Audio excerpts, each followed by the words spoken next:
Hillbilly. Hello. Hi. You are the Director of Sales Strategy and Execution, or Tax and Trade, here at Thomson Reuters.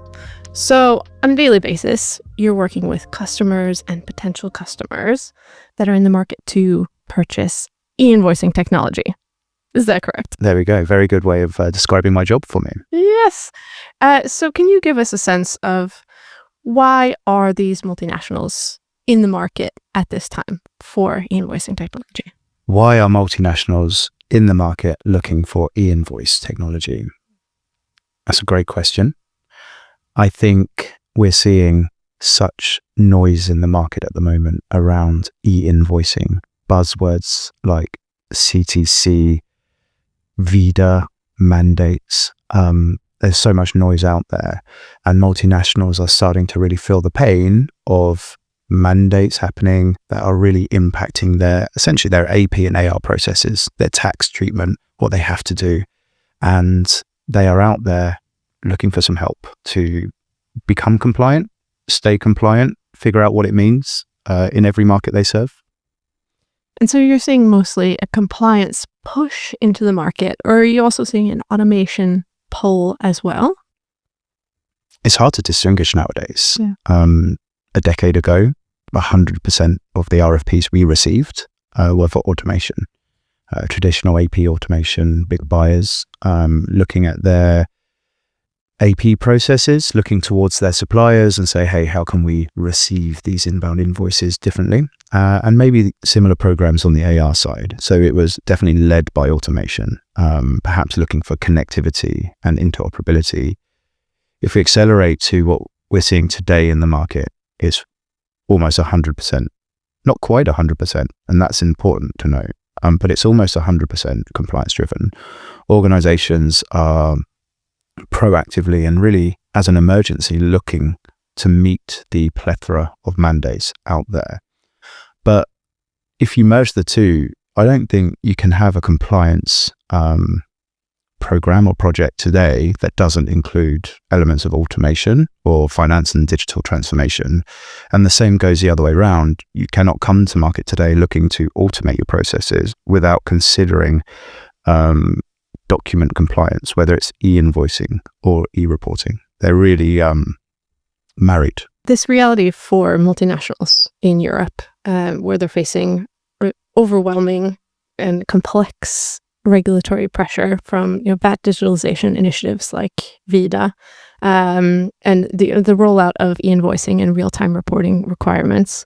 And at the same time, like the way that these new mandates are being rolled out in each individual country across Europe is vastly different. So you have that complexity. And then also each company is very different in terms of their tech stack, their company culture, the nature of their supply chain. So you must be seeing a very wide variety in approaches to the same problem. Like, we need to e-invoice. So you can have a spectrum of very reacting to mandates, and then companies that want to get ahead and be very proactive. So I wanted to get your thoughts on this spectrum and where you see a majority of companies today. Like, are you really seeing that full spectrum, or are businesses kind of concentrated towards one end or the other? So we know, because the complexity is driven from a single vision, tax authorities wanting to collect the tax that's legally owed to them in a digital way, and they're looking to digitize and really energize the economies in which they're looking after. But every single government is tackling it in a different way. That could be a different model, a different format, a different methodology, a different rollout timeline, and different degrees of firmness of approach, whether it's from voluntary encouragement or whether it's through really strict fines and chastisement. That really mirrors the same behaviors we see in almost all of the customers that we work with, whether they're current customers or future customers. So the same set of challenges exist, but if you go out to market today and survey 10 companies, how they're meeting these challenges in details, how their organization is geared up towards it, there's 10 different flavors. In the same way that 10 countries doing Pebble have 10 variances, 10 flavors of that ice cream, so to speak. Companies have the same 10 flavors in how they're addressing them.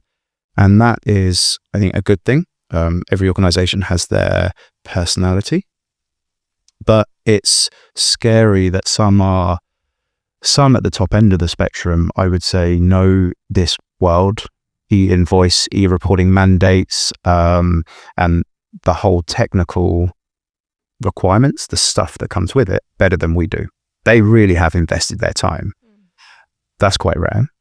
And at the other end, some have no idea. In fact, they're acting late. They're coming to market late, which means they cannot act strategically because it's an emergency.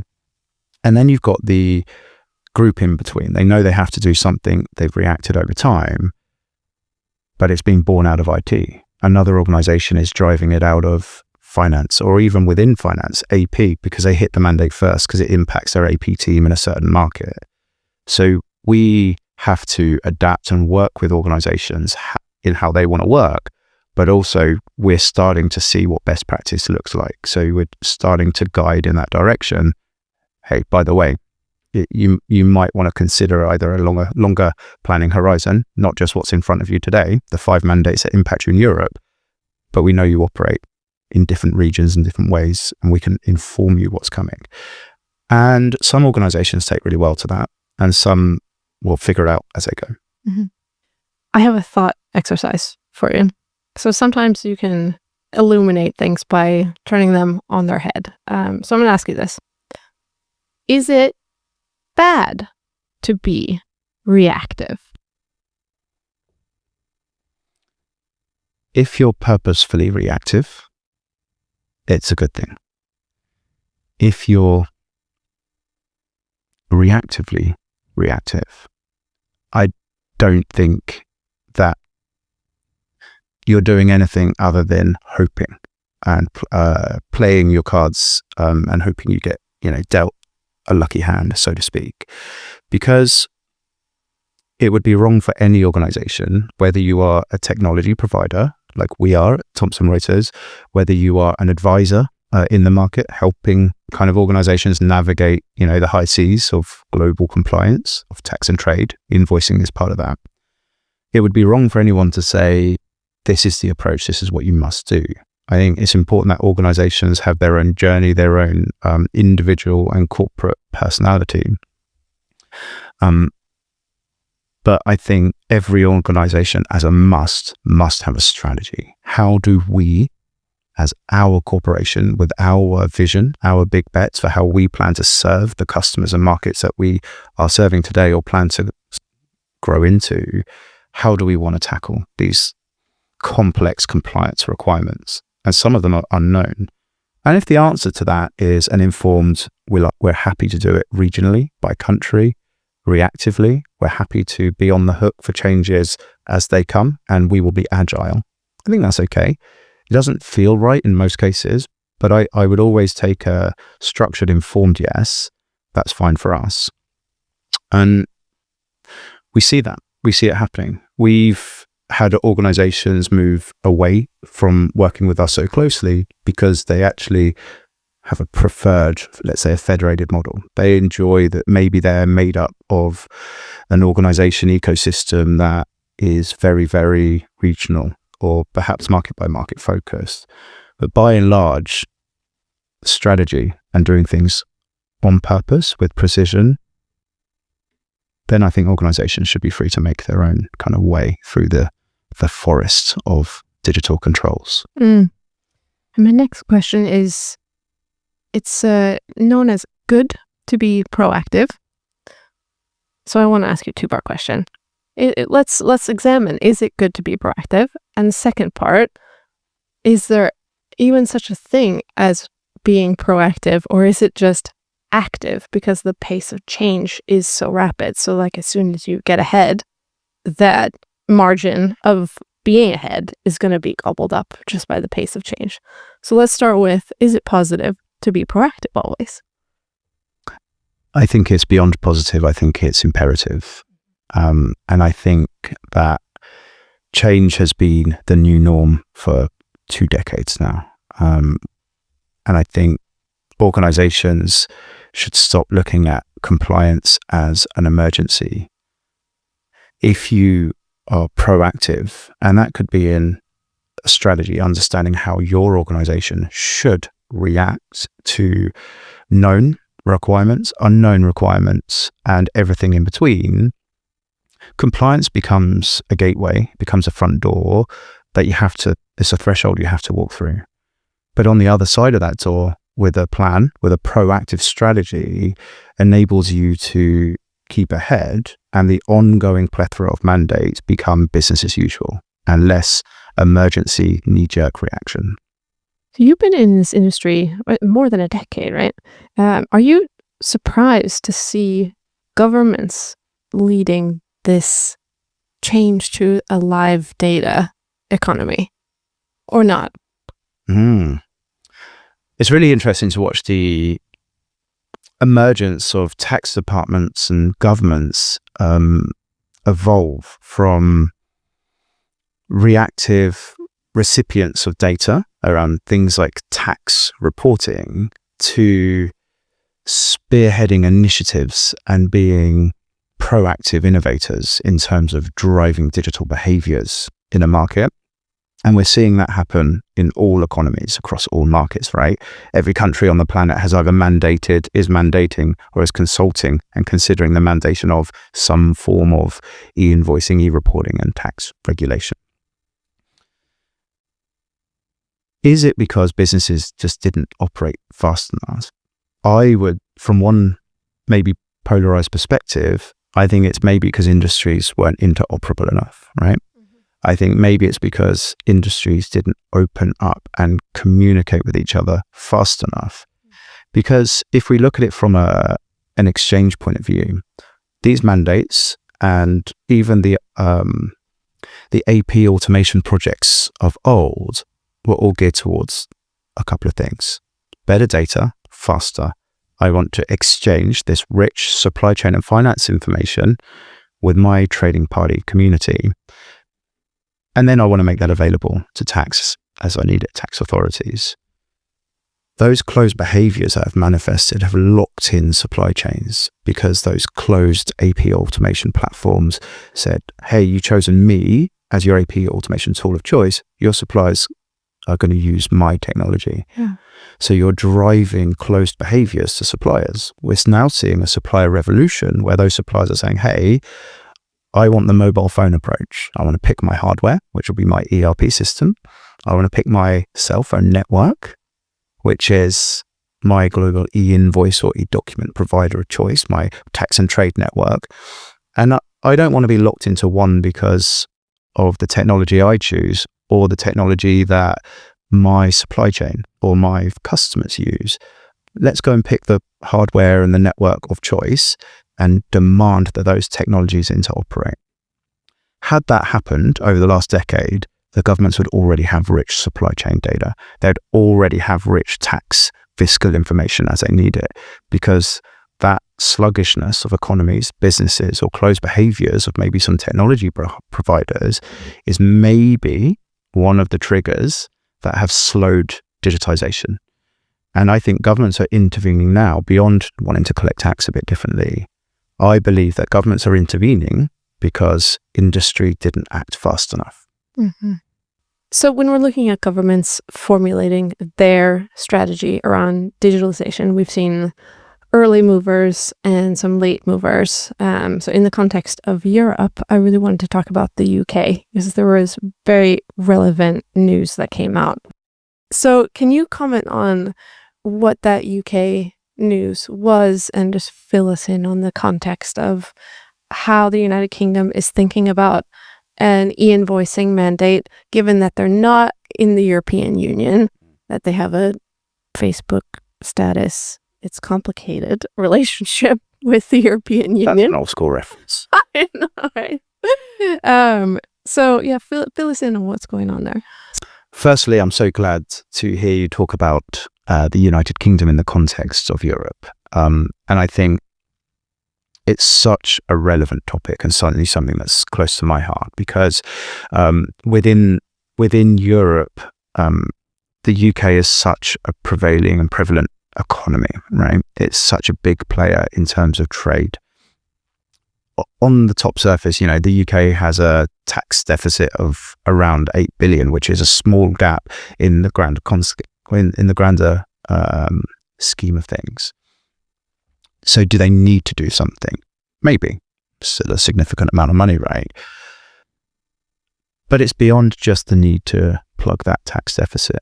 When we look at how the UK have come to this decision, and it's something that I've been tracking for a couple of years now, is it's actually a joint initiative between not just the HMRC in the UK, but the Department for Business and Trade.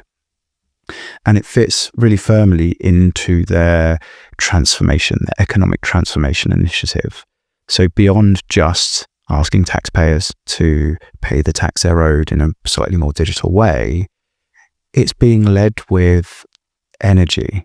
Digitally energizing the UK economy is certainly one of the themes that I've heard when we've been on the road and engaging with the HMRC. What I would say is that the UK have got a really rare opportunity to take a last mover advantage. And it's a really fun thing to think about. The world has gone and got itself digital. It's on a journey through compliance mandates, through the enforced exchange of electronic invoices and e-reporting. The world is doing a bunch of stuff to change the dynamic of how businesses operate on a global scale.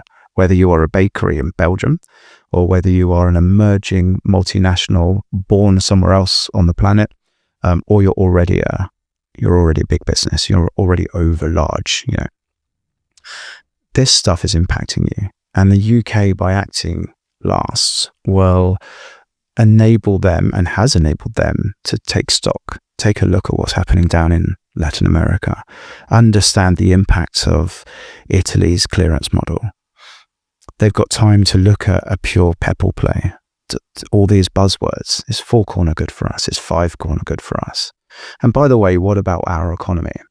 The UK has tried so many initiatives over the years. I was part of the Pebble rollout to the health sector in the UK around a decade ago, where Pebble and GS1 supply chain standards were rolled out to NHS trusts. And that landed really firmly, in fact, on provable cash releasing savings. The use of standards and these electronic, flows of documents, invoices being one of them. And it also looked at deeper, richer supply chain document flows, saved on average each hospital over £3 million. What? And this is documented and proven. Wow. So the UK can look at what they've done, what the rest of the world are doing, and I really am positive about the change that could come to the UK market as a result of a e-invoicing mandate. So does the UK have a big advantage by being a late mover and seeing how European countries are setting up their models? Are they very active in scanning the essentially like marketplace for approaches? Look, the UK will roll out e-invoicing in a true British way. Slightly late, slightly politely, but absolutely definitely. It's coming, and it's going to truly drive change in the whole of the UK economy. Such a high proportion of UK taxpaying organisations are small and micro businesses, so there's a huge disruption. I think what I've seen, and I've seen the UK government, the HMRC, on the road a lot. They've really been into the reads of what other global organizations, but especially around Europe, what they're up to, why they've chosen a different flavor of mandate in their market. So the answer to your question is, yeah, I think they've got an advantage. They've also got an opportunity to look at what worked and didn't work in terms of market engagement, how they got the best out of a e-invoice mandate. Do they plug it into their tax ecosystem and link e-invoicing to things like e-reporting and VAT returns, for example? I think they've been very strategic. I think we're not going to see a big bang ton of bricks mandate or, comply or don't comply, and fines and hard deadlines, I think we'll see a journey, and I think we'll see a phased rollout. And I think we'll see that mirror what some of our brothers and sisters are doing over in the Republic of Ireland. I think PEPL, as we talked around, is already in play. And beyond that, the UK has got a vibrant ecosystem of invoices already flowing. It's quite a digital economy when you look beneath the surface. My vision is that what a mandate will do, it will break down some of those closed networks, some of those siloed, I'm a buyer, you're going to use my way of doing things systems, and it will enable trading parties, small, medium, large, oversize, buyers and sellers to go and pick a network, a platform that's right for them on price, capability, scale, size, coverage, future growth. Who knows? Go and pick what works for you. The bakery might get a free of charge portal. The global conglomerate might get a global strategic framework with an organization to help them roll out globally. But what's true is they can tap into that ready-made capability without being forced to do it in a certain way that doesn't drive value. So I think that's the word, isn't it? We've just found it. I think this will potentially drive digital value to all market participants, and it will increase the bar for digital first behaviors, and potentially lean into how the UK economy could participate and compete in a really complex global digital first economy of economies. Can we double click, as they say, on the two instances you mentioned there about, okay, so let's take the multinational first. So you're a UK multinational. The question is, have you already been in market if you're doing business somewhere in the European Union? And how does this mandate in the UK that's going to, as I said, start to come into effect in 2029, how does that shift thinking? So in summary, UK multinational, how should you be thinking about the upcoming mandate relative to the other ones that you maybe have already started preparing for? Well, firstly, we don't know for sure what's coming, right? We can only posture and guesstimate. But the UK isn't about to tear up the rule book and come up with something completely different. I really believe that they've been really thoughtful in their approach. And what's actually been announced is you're going to have to do something by 2029. I think there'll be a roll up to that. And I think when we go below the surface of that, I really think essentially businesses can look at what they're doing in other markets. There's some kind of mandate. I need to send and receive invoices and look at my tax treatment differently and look at all of the wider tax and trade associated processes around it. And not think, well, it hasn't been announced. Will there be a model? Will it be 5 corner, 4 corner, 7 corner? What will the format be?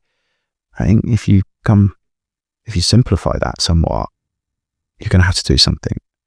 And one of the challenges you face with every single IT implementation project over the last decade is data, your own data. You know you're going to have to exchange the stuff. That stuff's probably already on the invoices you're sending and receiving. Is it available to you in digital form? Is it in Terry from Accounts Mind and they're editing invoices in motion? Is it in a plethora of systems and warehouse systems and ERPs? Do you have it structured and consistently standardized across your organization?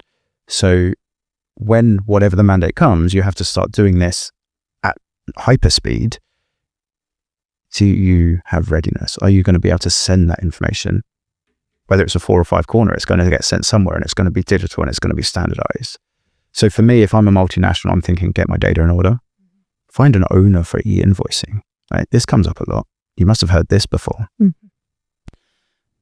Doesn't matter whether it's tax. Doesn't matter whether it's IT. It doesn't matter if it's finance, AP, AR, or something else.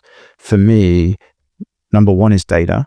Start to ready the stuff that is important, that rich, important fiscal and trading party information, an invoice, which is essentially a request for a payment, right? An important lifeblood of your organization. Do a master data management project. Get it ready. Secondly, find a dream team. Assemble a dream team. Assemble a squad that's going to look at how invoicing is going to touch various points of the organization, all of those departments, and how can we make sure that these supplier invoices are going to be compliant, but we can reach down to that nice to have automation project that's sitting at number 27 on our to-do list for 5 years because we can't quite get the budget to do some nice AP or AR automation work. Well, guess what?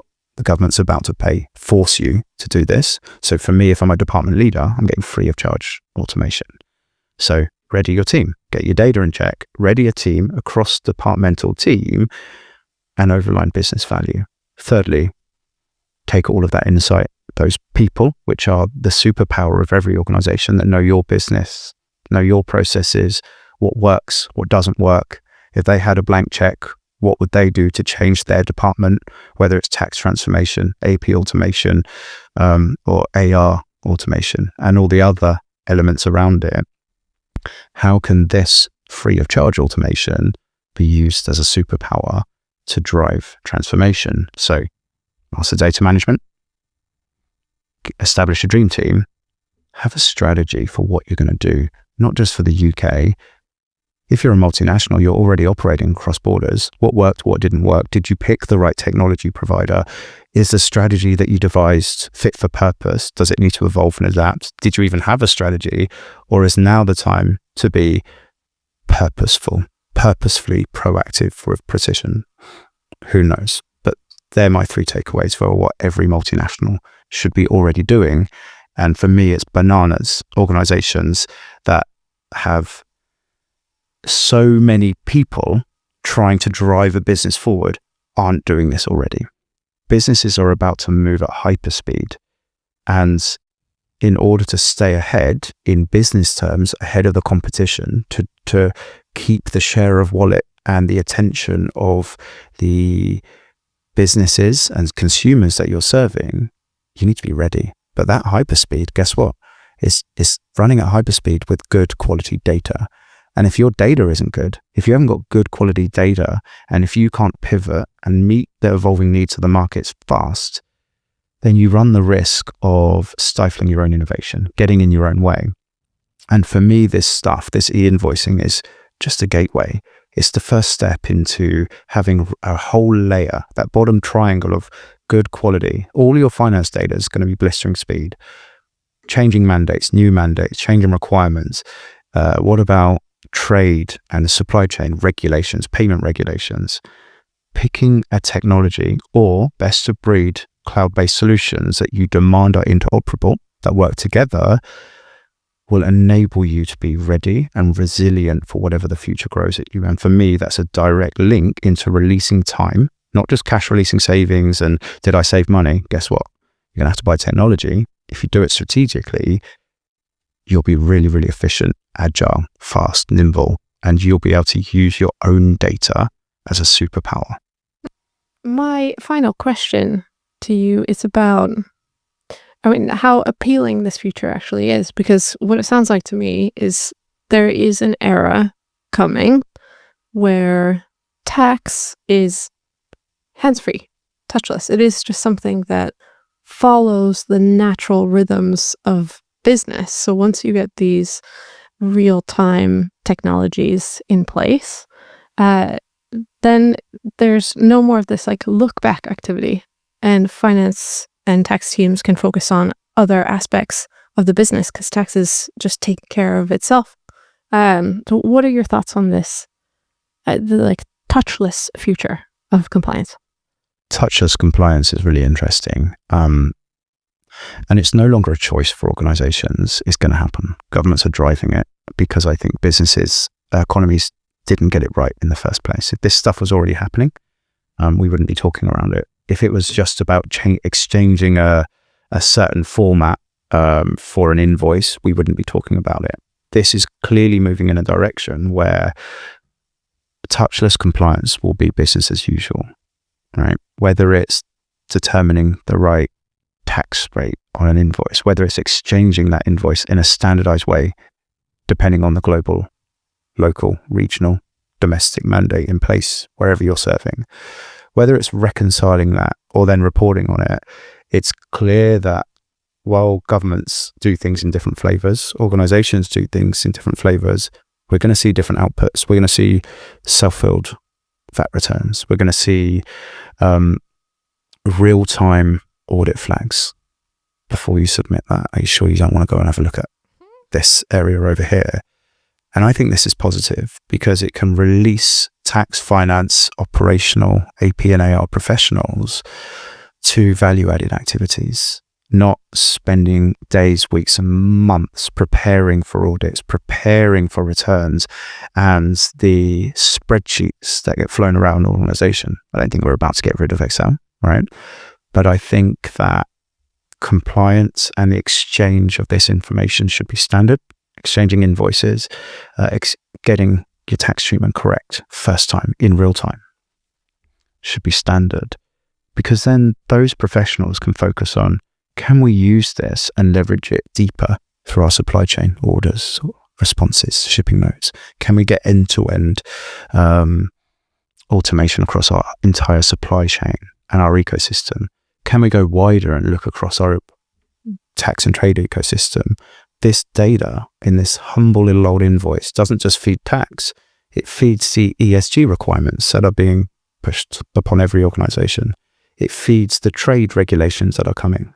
But if done well, it feeds your own growth strategies. It can feed your own M&A strategy, because you can look at it, you can deploy those AI agents of the future on good quality, blistering speed data, not we did the bare minimum and it's probably okay, but we didn't go deeper than that. Thank you so much, Phil Bailey. It's been a pleasure. Thank you for having me.